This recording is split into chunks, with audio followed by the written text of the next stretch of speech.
1, 2, 3.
Sure how long you meet whoever's having you start to speak. We're probably going to move on.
worked at the Office of Post-Secondary Education, and I help support managers to build capacity to give out grants, scholarships, and funds for institutes of higher education. We also work with HBCUs, MSIs, or minority serving institutions across the country. Without me, they don't have someone to help train the staff, build their competencies. So on Friday, 1,400 of us got a letter that we will be separated from the department. I am so sorry to be your government. Confidence, because you do really important work around the country.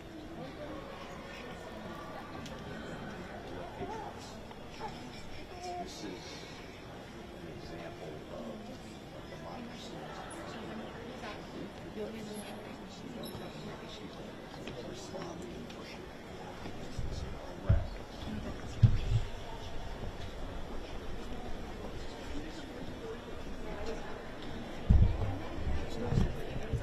Their job, in the sense they keep allowing the administration to take these actions without even reaching decisions on the merits. So, again, we need to keep this fight up. And I do think this will help restore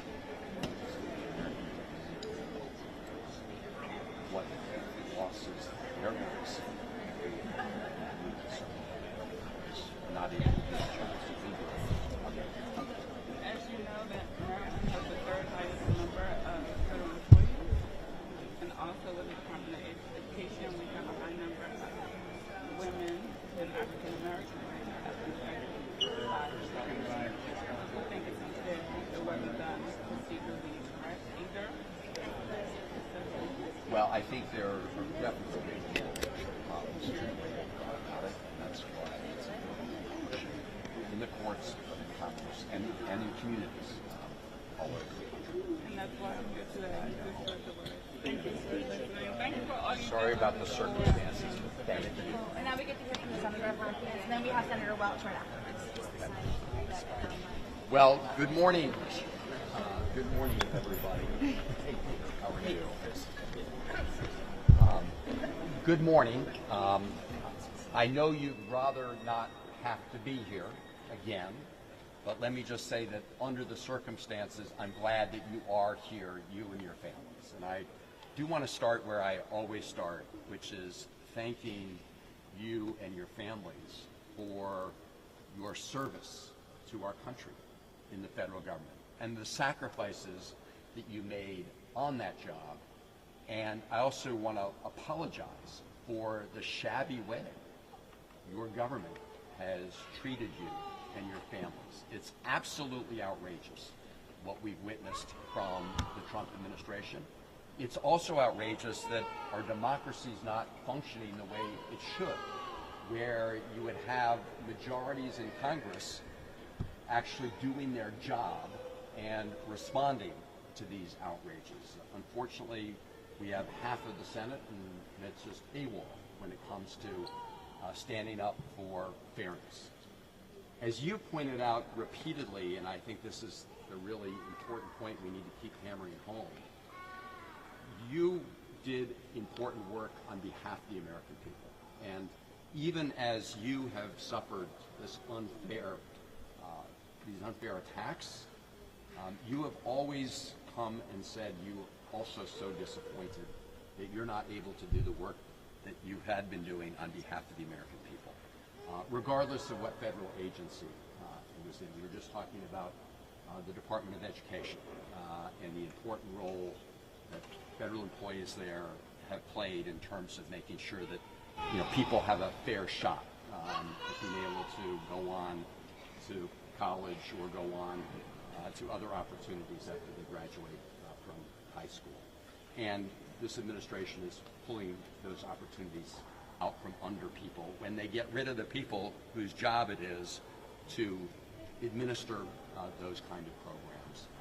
So I'm glad you're here again to remind our colleagues of the injustice that has been done to you, but also the injustice done to the American people by denying the American people the benefit of your work. And we've already seen the deadly consequences around the country of people not being on the job for the American people. I mean, we've seen it when it comes to emergency relief, both on the front end, where because of cuts to places like the National Weather Service, people have not been able to get the information they should, to the fact that over at FEMA, the Department of Homeland Security, the Secretary of Homeland Security put in bureaucratic obstacles to prevent the delivery of assistance on time, to not being able to get through on the phones.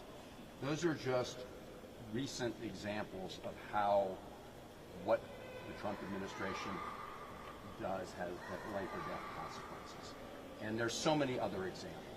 So I know at the end of this week, Congress is supposed to go out for the August break, and I'm glad you're here this week to let people know that they may be able to go back to their states, but there are people in every one of our states who have been hurt by the decisions made by the Trump administration. And they may be going home, but they can't hide. Because when they go home, they're going to hear from federal employees who have been mistreated, but also from people who are losing the benefit of the services of those federal employees. And it's all of our jobs to keep pushing in the courts, and the Supreme Court has really fallen down on the job. In so many cases, they've made a decision without making a decision. In other words, they told the Trump administration, go ahead and fire people. We're not going to reach a decision on the merits while we think about whether this was lawful or unlawful, and I think it's clear these have been unlawful. While we think about it, it's okay to go ahead and fire people. So the Supreme Court has fallen down on the job. Half of Congress, Republicans in Congress, unfortunately, instead of standing up and doing their jobs, have just been a rubber stamp for Donald Trump and the executive branch. So this does come down to our communities, and that is why making sure your voices are heard here, but also other federal employees around the country are heard when people go back to their states, and the people who are losing out because of the lost services and benefits. And again, I'll just close with this. Sadly, this has largely been done in order to provide a big tax cut for billionaires and very rich people. I was just on Face the Nation on Sunday, where Russ Vought had been on before me, the head of OMB. Russ Vought said that this big tax giveaway to billionaires did not increase the national debt.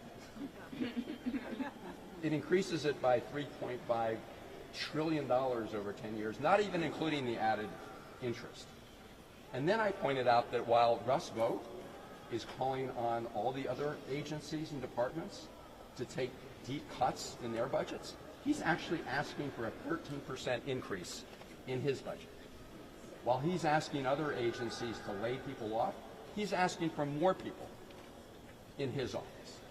So this hypocrisy is bad in itself, but it's also doing grave harm and damage to the country.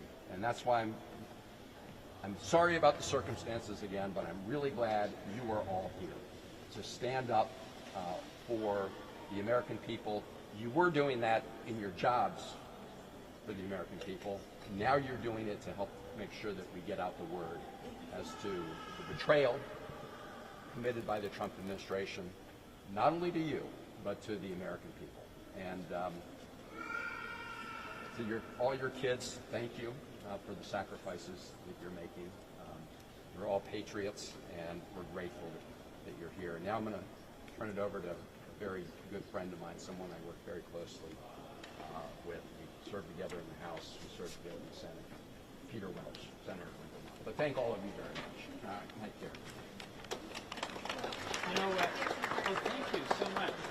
All right, I agree with everything that Chris said.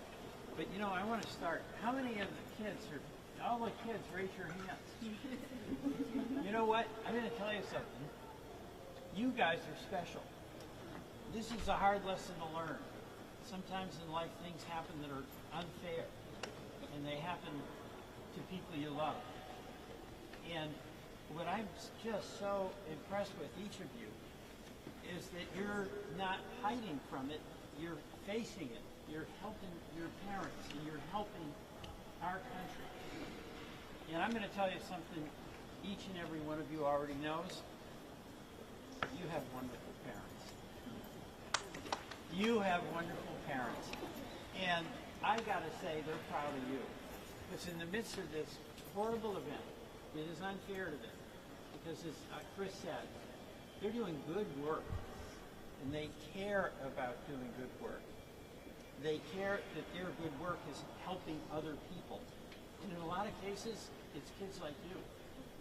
In other parts of the world, in other parts of the country, where the challenges that those kids have in many ways are pretty severe. And your parents have that love for you, but that love they express in their work too. So it's really inspiring for me, and I know Chris and so many of us who are appalled at what has happened. Not fair at all, but that you have the strength and the love in you to help make a contribution. Stand by your parents and stand by your country. So we and many of our colleagues here are going to do everything we can to reverse what is a very dangerous direction our country is going in.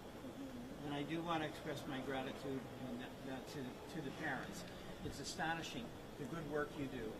And now, in some cases, it's so extreme that instead of delivering USAID food, we're burning it. It's in a warehouse, it's rotting. There are kids that are your age, that are on the outside, and they're hungry. And they need that food. And because of what has happened, instead of distributing it, it's getting burned. That's unfair. How do you understand that? Well, none of us can figure that out. But what we can decide is that we're going to do our best every single day, even when it's unfair, to make it right. So thank you all very much, the kids and your parents. Really appreciate it. Thank you all. Thank you for these. Yes, thank you for the nice notes. Such nice notes. Thank you, guys. Thank you. Of course.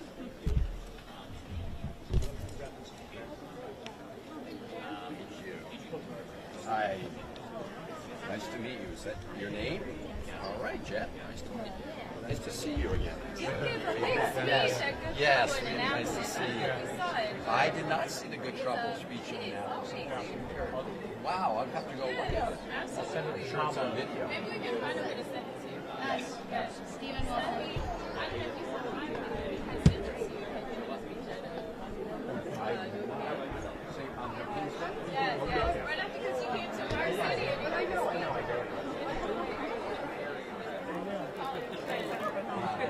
We're both in Baltimore and we came yesterday. We came maybe a few hours right after you guys. Were you at the rally for Bethesda and others? Hopefully I had someone that was thinking. I couldn't be there. I was hoping. We saw yours. You were there in spirit. We know that. Yeah, so thank you for continuing to show up. And that's just Thank you for keeping your word. yeah, we'll be there again. All right, thank you. More thank you. Senator, Thank you. Senator, would you wear a Save Noah sticker for us? Senator, hi, we're with CNN. Thank you. Hi. Sure. These little things mean so much to us. So thank you. Thank you. Senator, this is nice to see you. Hi, how are you? Hi, nice to meet you. Hi, Milea. Nice to meet you. Could you tell us a little bit more about the conversation you had with the Department of Education? I'm sorry. Could you tell us a little bit more about the conversation you said you had with the Department of Education? Well, I was just talking to some people Yes. who were fired from the U.S. Department of Education, and it's heartbreaking for two reasons. One, these are patriotic civil servants who've been committed to serving their country, improving education around the country, and they're just being essentially thrown out on the streets. It's a loss to them. It's also a great loss to the American people, who will be deprived of the important services that they've been providing, all in service to try to provide tax cuts, providing tax cuts for billionaires and very rich people. So that's just wrong on so many levels, which is why I'm glad these families are here, and they're here to tell their stories, but also to make it clear that their counterparts all over the country are going to make sure that when Republican senators go home, that they're hearing from their constituents about what is happening is bad for America. You've been very outspoken about this issue. What made it important for you to show up today? Well, I just think it's so unfair the way these patriotic Americans have been treated by their own government, by the Trump administration. It's also unfair to the American people to be deprived of the important work all these people do so that the Trump administration can give more tax cuts to billionaires and rich people. So this is wrong on so many levels. All right, thank you so much. Thank you. Senator Van Hollen, on the topic of federal agencies and your visit to DHS this weekend, your exchanges with Secretary Noem on Twitter, do you think these exchanges are productive? Do you plan to meet with Secretary Noem to talk about access to ICE facilities? Well, I have had Secretary Noem. She testified in front of the Appropriations Committee. I asked her some of these questions at the time. We're continuing to press the Department of Homeland Security to allow us to visit the Baltimore facility where people are undeniably being detained for much longer than the DHS standard that's established, which is 12 hours. These people are being held for over 60 hours in many cases. So, you know, we support going after what the president calls the worst of the worst of the offenders, but DHS's own information shows that the overwhelming majority of people that they're snatching out of neighborhoods pose no threat to the public. So I do hope the administration will stop lying to the American people and start telling the truth. I have a quick question. I don't know if you know the answer to this, but we've been hearing from federal workers who say that their retirement payments are late. We've also heard from some people with HHS who believe that their severance pay was not figured out correctly. Are you hearing these kind of things from? Yes, we have a number of people that have called in about that. We're working through these issues on a case-by-case basis. It's just another element of unfairness on top of what has already been the unfair treatment of these federal employees. And what would be your advice to people that find themselves, not only do they lose their jobs, but then they find themselves in these bizarre situations where they can't get the benefits that they earn? Well, I encourage people to contact our office. Our state office especially is very active in pursuing individual cases while we try to collectively push back against the outrageous actions of the Trump administration. And just lastly, your thoughts on what's happening with USDA and Beltsville? Right. This is another example of the administration just thinking it can run over the law, the existing statute. This is going to do great harm to the research that is done to support U.S. agriculture and farmers. And this is not just for Maryland farmers, right? This is a national agricultural research center. They do half-breaking work, and the administration essentially wants to blow that up. They claim that they want to, move people to other parts of the country. We've seen what happened during Trump 1, is that these people who are real experts can't just uproot their families and move all over the country. So what they're really doing is trying to shut down a really important research center that's important to farmers, and we are going to fight it. Thank you very much. Thank you.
creative. You know, flying blind is not a good idea. No, it right? never works. No, it's not a good idea. It's when you don't want to know what the answer is. That's my That's analysis. unfortunately And the that's case. what I've stated in several publications.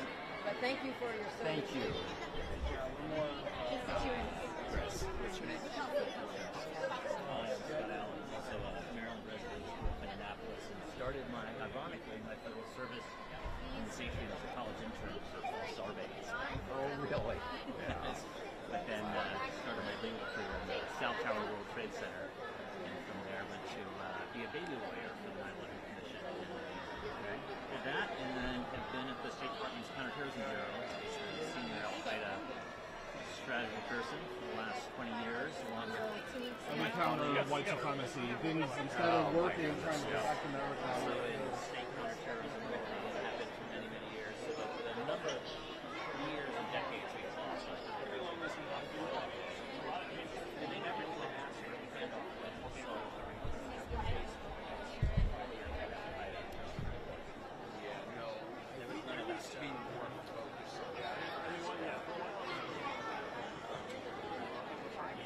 Are you also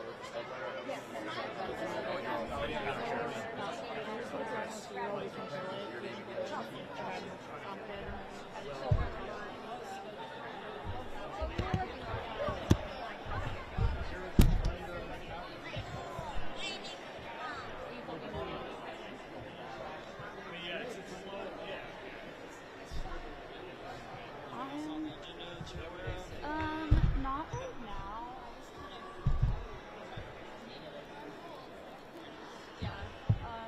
Thank you so much. I'll see you later.